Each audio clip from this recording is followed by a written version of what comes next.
King Stallion helicopter ready to fly into battle.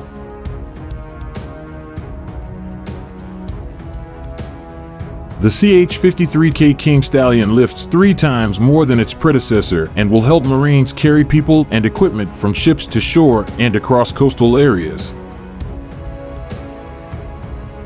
According to a recent U.S. Marine Corps press release, the CH-53K King Stallion, the Marine Corps' newest flight platform, has reached initial operational capability. My complete confidence in the CH-53K's ability to carry out heavy lifting missions is the result of successful development and operational testing carried out by the 21st Air Test and Evaluation Squadron, HX, and 1st Marine Operations Test and Evaluation. Initial operational capability is the state in which the platform is available for use and maintenance but has not yet been fully distributed to all units.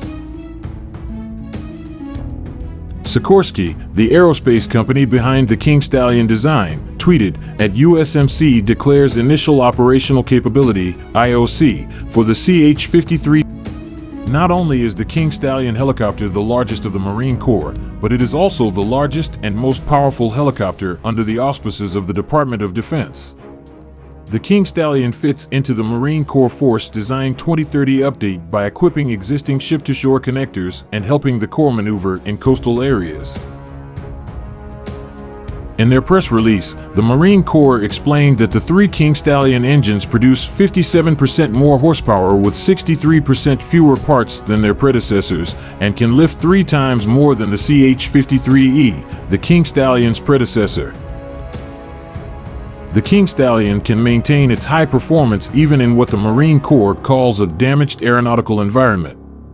For example, the CH-53K can operate in higher altitudes, hotter climates, and carry loads of up to 27,000 pounds, up to 110 nautical miles, whereas the CH-53E will be limited to an external load of 9,628 pounds in the same environment. King Stallion's journey is not entirely smooth. During development, the Marine Corps encountered more than 100 technical issues to deal with.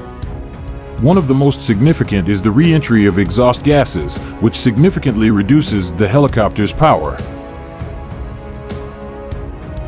With the helicopter engine problem now resolved, the Marine Corps heavy lift helicopter is ready to move forward.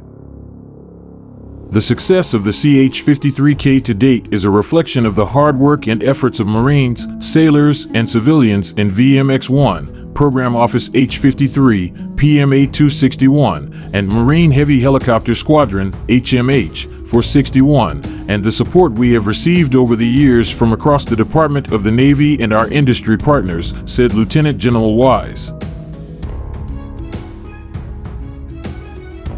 Caleb Larson is a multimedia journalist and defense writer with a national interest. A UCLA graduate, he also holds a Master of Public Policy and lives in Berlin. He covers the intersection of conflict, security, and technology, focusing on American foreign policy, European security, and German society for print and radio. Follow him on Twitter at Caleb Larson.